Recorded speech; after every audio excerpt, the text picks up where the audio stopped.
dhawaan ayay ahayd markii degmada Banyaal ee gobolka Cayn ay shirkadda batroolka ee Haas Petroleum ay ka dhistay maxad lagu baran doono shariicada diinta Islaamka waxaana dadka deegaankaasi ay codsadeen in loo qalabeeyo maxadkaasi jamciyadda khayriga ah ee anfac ayaa iyadu ka soo jawaabtay waxaana ay qalabeeyeen guud ahaan maxadkaasi munaasabadii qalabkaasi ay ku wareejinayeen waxa ka soo qayb galay culimaadudiinka gobolka Cayn oo ka kala yimi magaalooyinka Buuhoodle iyo Woodward kuwaasi oo qalabka kala wareegay wakiilka Soomaaliya ee ururka anfac Maxamed Caaqil Cabdilaahi Maxamed Deeg wareyntii halkaasi waxa ka hadlay Maxamed Caaqil Cabdilaahi isagoo ka warbixiyay qalabka geesta kalena codsaday in loo duceeyo jamciyadda khayriga anfac oo horumarka degmadaasi ka qayb qaadata culimaadudiinka gobolka Cayn odayaasha waxgaradka Banyaal ayaa dhamaantood si mug iyo miisaan loogu mahad celiyay ururka anfac geesta kalena u duceeyay maanta waxaan halkan u joognaa inaan anigoo ku hadlaya magacayga iyo magaca ururka samafalka ah ee anfac community service anfac African community service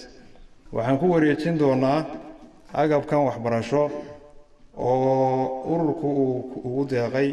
maxadka deegaanka Banyaal agabkani wuxuu ka kooban yahay 3 class iyo xafiiskii alxamdulillaah rabbil caalamiin waqtigu dheer buu halkan yaalay laakiin ilaahay wuxuu inoo qadaray maanta inaan ku wareejino odayaasha iyo culimada deegaanka ha ahaadaan kuwa gobolka kuwa degmada iyo kuwa deegaanka Banyaal waxaanu joognaa magaalada Banyaal oo ka tirsan degmada Woodward gobolka Cayn ayaan joognaa waxaanu joognaa macadkii loo dhisay qaryadan iyada loo dhisay waxa aanu isugu nimi oo ay halkan isugu yimaadeen culimadii gobolka iyo kuwii degmada iyo dhammaan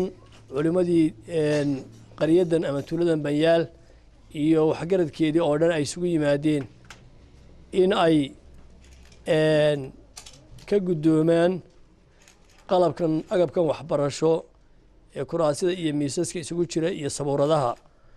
oo ay haddii alla ka dhigayo ay ku deeqday hay'adda ama ururka samafalka ah ee qurba joogta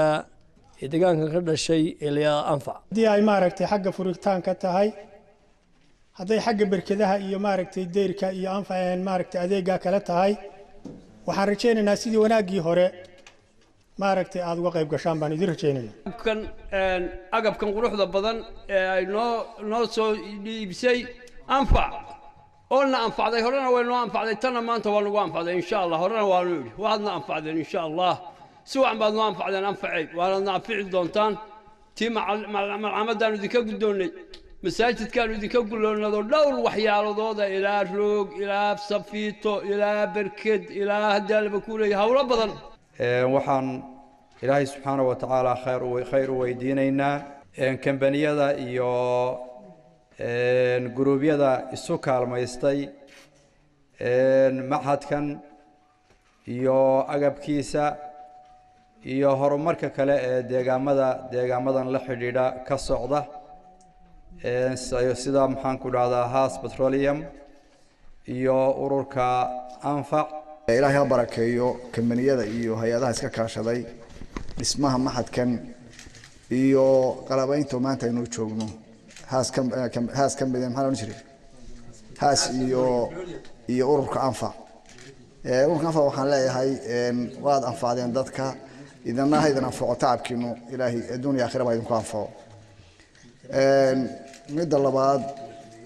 runtii horena loo yiri waxa weeye waxaa hadda dhismihii la inoo sameeyay oo la inoo qalabeeyay in aad loo soo qaaday hay'ado waliba reer Banyaal ku hormaraan waxay qabanayaan qalabkiisina la wareejinayo in waxyaalaha Ilaahay subhanahu wa ta'ala ummadaha ku fadilo ummadaha kale kaga sareysiyo muslimiinta Ilaahay ku amaanay waxa kamid ah islaamnimada iyo cilmiga sharciga ee baranaya Ilaahay wuxuu tilmaamay يرفع الله الذين آمنوا منكم والذين أوتوا العلم درجات إلهي سبحانه وتعالى وحكروا قاضى كوا مؤمنين إلهي رميي يكوا إلهي سبحانه وتعالى علم قسي والذين أوتوا العلم قلب كوا ريتيي قلب قاص صدح فصل جارية يا حفيزك ولبا aad u mahadsan yihiin waxaan ugu bushaaraynayaa xadiiskii nabiga sallallahu wasallam alayhi uu lahaa صنائع المعروف تقي مسارع السوء وأهل المعروف في الدنيا هم أهل المعروف في الآخرة. سكرية محمد عيسى ودني ورقة تلفزيون كالصومالي نيوز دقمة بنياري قبل كعين.